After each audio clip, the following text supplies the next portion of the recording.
Hello, everyone, and welcome to this week's Gold Coast edition of the Village Law SEQFC preview show. My name is Darren Ludden, and, well, the title has been run and won with a 0-0 draw on the weekend for Nerang, meaning that, and Surfers Paradise getting the win, meaning that it's going to take an absolute miracle for them to be caught. To talk all about it is our good friend from Football Gold Coast, Mark Madge. G'day, Mark. Hey, Darren. How are you going? Good. Where are you right now? I am about to present the Metro Division 3 men's title to Southport Soccer Club. So, as you can see here, I'll do beautiful scenes at Southport, sun setting. I've got a presentation underway, one of 4 presentations this evening, but that's okay. That's what we do here at Football Gold Coast. That's what we love to do, but always have time for the show. Talk a little bit of Gold Coast Premier League and Coast League before having to do my presentation, so can't complain. For those that will be receiving tonight, what's the protocol? Is it a fist bump? Is it a elbow? Look, I've gone with the fist bumps. I've shook that many hands in the last 5 years of presenting trophies that a little bit of a fist bump never hurts anyone. Nice and quick, get those medals on the people. To be honest, they've actually said you don't even have to present medals over the person. You can just hand it to them, but I'd at least go that extra mile and go over the top. But depends how I feel, really, I guess. I'd expect nothing less of you, Mark. Exactly. All right, let's talk about the men's Premier League. Yep. And as I mentioned, it's won. It's the title is now Surfers Paradise, which, let's face it, it's no real surprise, is it? They were the title favourites from day one. Everyone tipped them to be the favourites, but they picked them to be favourites by country mile. And it just shows you that no matter the situation on the Gold Coast, and considering the results in recent weeks, that no one is an easy game. Surfers, they will be champions. I can't see Nerang doing a Gold Coast Premier League record. I might be wrong if that record is, in fact, wrong, but I think 20-0 would have to be definitely the biggest scoreline I would have heard of in Gold Coast Premier League for them to capture the title. So I can't see that happening. I don't think we all can. But Surfers got the job done. Both had very tricky games away from home. I said it on SEQ last week. I said it in my own podcast, the GCPL pod, that both these games were tricky. Surfers had a tough fixture against Broadbeach, where really first half they didn't click. They couldn't get momentum, couldn't get their attacking presence that they normally do, creating a lot of chances. They didn't even do that. They came away with a 1-0 victory. It was their captain, Bruno Rodriguez, who just steps up, slots the ball home, taps it in the back post, about 25 minutes to go to give them all 3 points. And that was, in fact, the season clinching 3 points. Credit to Broadbeach. Again, a lot of these teams that had nothing to play for still came out and showed why they love the game, why they're good teams. And they did absolutely everything in their power to stop Surfers. They had some chances their own. Second half, those Surfers really started to get on top. But didn't really trouble Alex Finlayson in the Broadbeach goal. But definitely, if you look at the overall game, Surfers probably deserved all 3 points, which they got. Looking at Nerang, 0-0 at Bay. It's tough place to go for anyone. They've been very good, throughout the season at troubling teams for long periods. You look at their results at home. Yes, they lost 5-0 to Southport on the first day. They lost 4-0 to Surfers, but Surfers didn't score until the 40th minute, just before half-time. 1-0 against Palm Beach. That 1-0 Broadbeach only beat them at home. Very tough game. Both keepers, for those that have seen in the bulletin today, the Team of the Week was announced.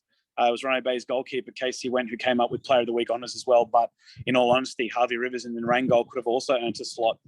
He kept them in the game to make it 0-0. A couple of one-on-one saves that I think anyone else in goal wouldn't be able to save. I've said it openly. He's the best player our best goalkeeper in our competition. And he is. And he showed that his worth. But Runaway Bay, that is the biggest result of Nathan Jones's coaching career. We've had him on a few times. Young coach, always wanting to learn, always willing to listen to those coaches that have the experience and gain knowledge from them, but also has a lot of pride in his philosophy and what he wants to do.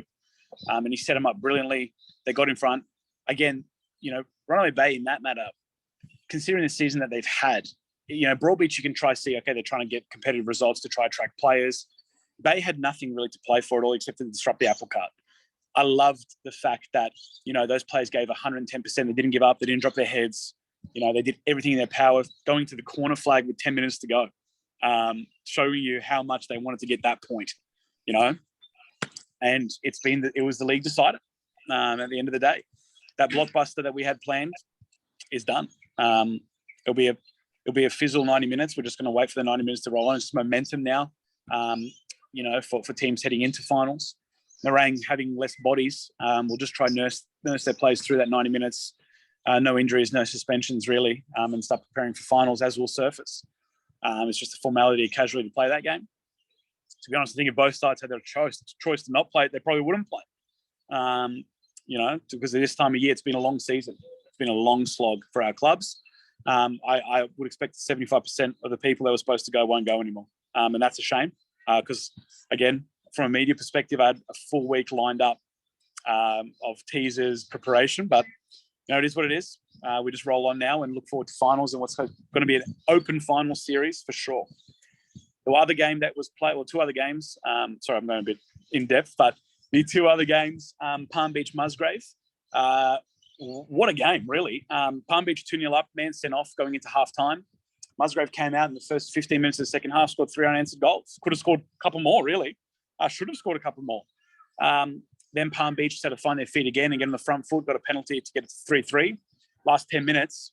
Last 15 minutes of that game, I'd say was the most entertaining 15 minutes of Gold Coast Premier League in quite a while. Both teams going end to end. And really, I don't know if the players knew the scenario or whatnot. That point is crucial for Palm Beach. We're obviously with Southport in the situation with their season. Palm Beach with a win against Runaway Bay now will make third spot on goal difference. So if they lost that game, they would be playing in fourth position. So they did have a lot to play for still. And again, they were just going for it. And that's Brett's teams. Brett loves it. He just goes for it. And yeah, it was very entertaining 15 minutes of football. And again, Musgrave top performance. Great performance from a lot of their players. And a great, for me, probably one of Musgrave's best results of the season as well. This year as well as that Nerang draw when they look back on it. As for the final game, Burleigh-Robina was 5-0 Burleigh, Burleigh's way. It was tough. Robina's talisman, Trem Barwick, great. What a loyal, talented footballer he is, sticking it out all season, but he didn't play in the final game. Burleigh had some players missing as well. We weren't at that game, so it was a 5-0 victory to Burleigh. But, good for Philo's side to end on a win. You always want to end the season with a win. It gives you something to look forward to for next season. Hopefully for him, he's back. He's one of our best personalities in football to deal with is Colin Phelan. So, fingers crossed he is back. He always loves to leave us all in suspense each and every season. His players and fellow colleagues and coaches know. So, it'll be a very interesting lead up to the off season. Off season is my favourite time of the year. It's when the fun happens. That's my favourite time. During the season, everything's. Oh, we have another guest. Tom Sutton. I heard that there, Mark. I just want to know any whispers. You got any whispers starting already? I'll start in a couple of weeks. I'll start planting my seeds and water and see what can happen. Because I love this time of year. Good friend of mine, Ross Fennick, also knows that I started a rumour about 3 or 4 years ago that he was going to sign from Mudgeeraba from Kingscliff. I actually told him I was going to do it. He begged me not to, but I did. And it flowered quite well to a point where his own club contacted him and asked what the situation was. And a couple of other clubs actually inquired. So it's always good fun the off-season. As you can see, I love my off-season. But yeah, look, we're heading into the final weekend. Like I said, I got my presentation shortly, so I'll give you a quick wrap before Tom can give you a bit of news from the Coast League. But, Nerang Surface, I said it was supposed to be the blockbuster. Now we can call it a flop buster. Let's call it a flop buster for this weekend. I was all amped up. Now nothing to be amped up for, really. Got that game. You got Palm Beach Bay. Again, Palm Beach need to win. They need all 3 points to finish third. You want to avoid Surface in top spot over 2 legs. I'd love to see them play over 2 legs because I love watching those two sides go head to head. But I'm sure they would want to avoid the league champions to be. I'm not going to jinx. I don't even think you can jinx this one personally. But and then the final game, Musgrave, Broadbeach, both these teams, going out there. Some of these games that, there's no pressure on these teams, bring out the best football because no one has to worry about results or performance or getting dropped. It's the final game of the year. Go out there, lads, have a crack, have a bash. Wouldn't be surprised if I get a team sheet that says 6-5 because that's just, that's what the Gold Coast serves up. Again, before you go into Coast League, congratulations to Tally. We awarded them the premiership on Friday. It was a shame they couldn't play and got awarded, but nevertheless, league champions. I'll let Tom fill you in on all the Tweed side of things, but with a squad mixed and matched of Premier League, Coast League, Metro, 18s, God knows who else, they came away with a win.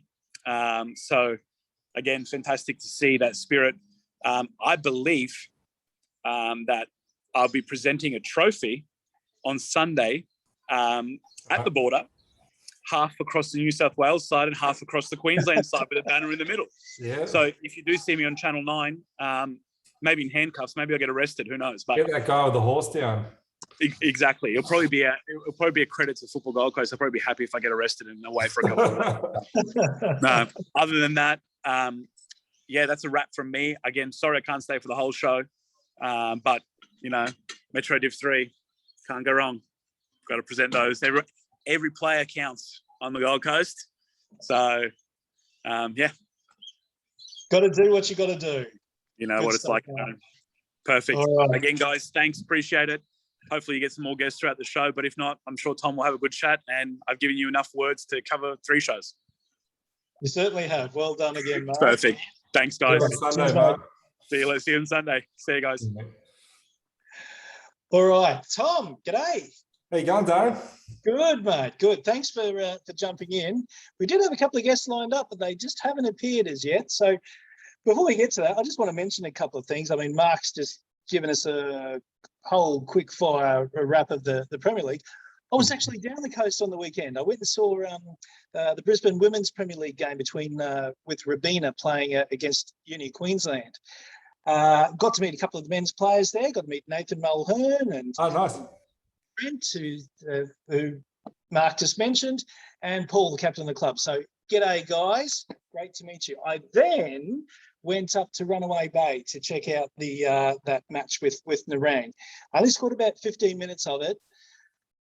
Guys, Runaway Bay has been nominated for Best Bar of the Year for the SEQFC Awards. Put them on a vote. What a great place it is to watch football. It's awesome up there.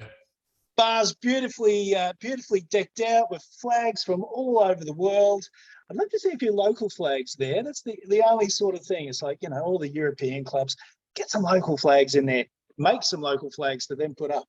But yeah, fantastic atmosphere. So great to hear people singing. I haven't heard people singing at a local football game for a very long time. Atmosphere was brilliant. The ground is so tight. Tom, is it one of the tightest grounds around? I'd say Runaway Bay and even probably Mudgee Bar. Mudgee Bar is pretty tight as well, but I think that's just to fit it into the parameters they've got. Like they've got within lights, and similar to Mudgee, they've got 2 fields next to each other. So they've gone for the slimmest as possible, I think, Darren. So but you're right. I love it up at Runaway Bay, up at Bayhawks. Like you said, they've got the flags on the roof, which droop down, which is pretty cool. But awesome clubhouse. I mean, if we had that down at Tweed, we'd have some blokes that wouldn't even train. They'd be in there in the tins the whole time, Darren. So awesome up there though. And that tight field, the thing I was going to mention there is the fact that they use the throw-ins as an attacking weapon and, get the ball straight into the box. So you've got it, flaunt it. Yeah, I think there's someone in the Runaway Bay team in Premier League that's got a massive throw as well. Yeah. So it kind of works their advantage. It's almost like a corner kick. So Yeah. All right. So that's that. Get on the SEQFC page. Look for the Best Bar of the Year awards and vote for Runaway Bay. Do it.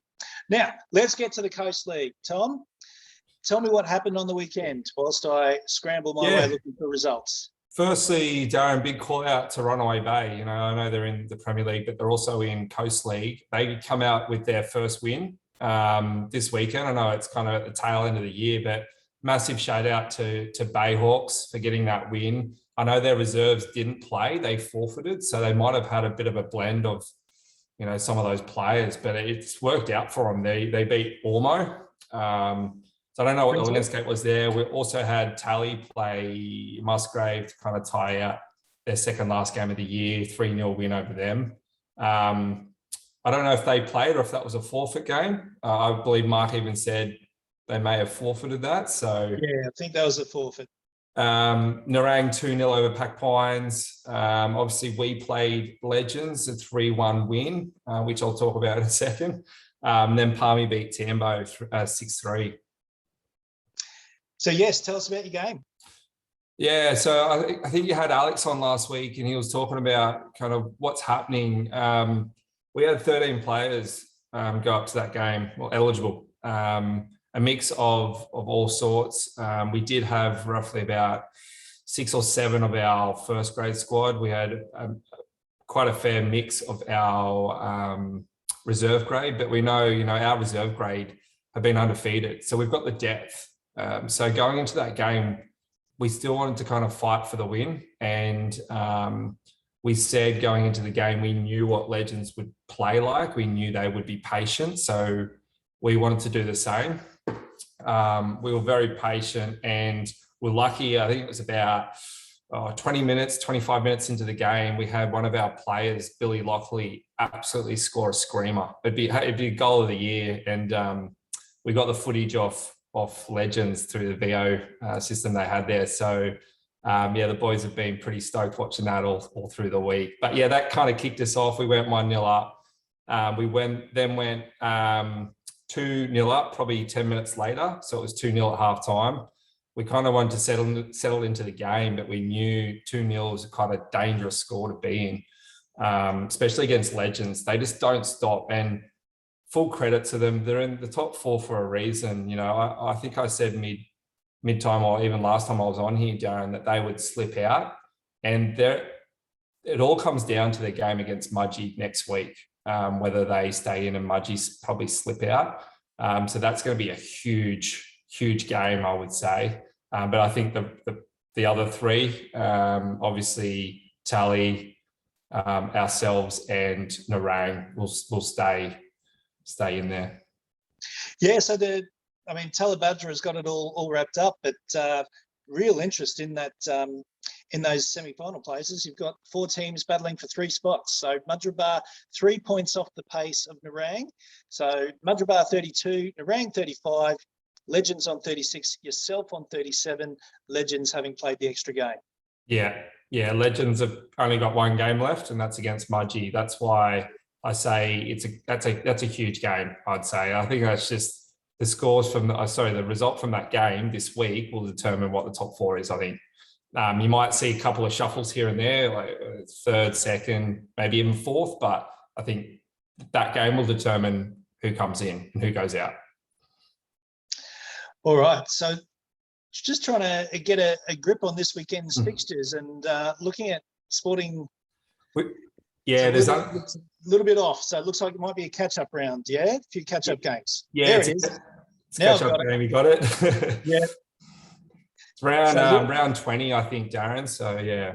Yeah, so you're taking on Nerang and Mudgeeraba hosting Legends, Musgrave taking on Pac Pines. Yeah, that's right. So I think Pines versus Musgrave, it'll be an interesting game. I think Pines will come away with a win. I think they want to finish the season strong, and they have been. They only went down 2-0 to Nerang, which they're all guns blazing at the moment, Nerang. I think I said it last time I was on the show. They're probably the team just to be careful of, apart from Tally. So yeah, I think Pines will win that game. You got Mudgee versus Legends. I talked about that. I think anyone that's on the Gold Coast get down to that game. It's going to be huge. We were speaking to the Legends lads after the weekend, and they're up for it. They love playing Mudgee, and they're going for the win. They need it, so it'd be good to see them come away with a win there. I think a win or a draw will actually secure a spot for Legends. What sort of crowds do we get to these games, Tom? I would say before we kind of started going into lockdown as well, Darren, it was quite. We had quite a bit. If you think about Tweed, we actually get quite a bit down there. It's a big catchment area. I've mentioned this before. We get quite a few supporters, but I feel like after we've gone into these recent lockdowns, we've lost the crowds, and you've even lost the drive from some of the players as well. And I think a few people have mentioned it on the shows that it's just hard to come back from a fitness, from an engagement standpoint, and building that culture to finish off the season. It's really hard. Perfectly understandable, isn't it? Yeah, I definitely. Situation. People are over it. Let's face it. I mean, look at our situation. You know, we're struggling to even get players to show up. We won't even have a squad this week. So, yeah, it's hard. Yeah. All right. There we go. Now, I'll just while we're talking Coast League, we mentioned Runaway Bay is nominated as Bar of the Year. Pacific Pines, their home kit has been nominated for the home kits of the year. That was my selection. I think it's a very spiffy kit. Yeah. Not often that you see that blue and white combination. So jump on the page, give them a vote. There we go. All right, Tom. So it's going to be a great weekend for Coast League, and given what's happened in the Premier League, all eyes have got to be on your league. Yeah, definitely. I think just to look at those final couple of spots, I think you'd be wanting to look, because you got teams fighting for it. You know, we don't know what's going to happen with our reserves. Let's quickly talk about that, because you know, if we can't have a border bubble, basically by come finals time, our reserve grade won't be able to play. And what that means is, and why I say that is, we've only got eligible players, like I mentioned, that will only be able to play our first grade squad. It's a bit of a shame because, you know, although they've won the league already and they've won it quite convincingly, they really want to finish off the season. So I think that's going to be hard for them to take if there's no border bubble come that end of the season, because what will happen is second through to fifth will move up. And that fifth spot will actually get a lucky break, Darren, to move into. Apparently, Mudgee above. Yeah, at the moment, who knows how it will end up, but yeah, it looks like the reserve grade Mudgee might go up. Geez, I wonder if they'll let you play twice. Yeah, I don't think some of our old boys would want that, Darren. I mean, we're looking at legends and you know, the age they've got. I reckon we're probably the second oldest team in the comp. So our old boys wouldn't really like that at all. Good stuff. All right. Well, it's going to be a fascinating weekend. We'll, of course, be back next week to wrap it all up. And there's this weekend and there's one more round. Yes. So one more round. Be a little bit more clear as to how the semi-finals are going to look. Tom Sutton, thank you so much for joining in the chat. Pleasure, Darren. Thanks for having me. And great to have Mark on earlier. That's the show. Just a quick one today. Get out to a game and you know, show that this lockdown isn't going to keep us all in home. The government's let us out, so just wear a mask, take it out, get to a game, spend some money at your club. They need it. All right, guys, that's the show. I'm Darren. This is the Village Law SEQFC preview show. We will see you next week.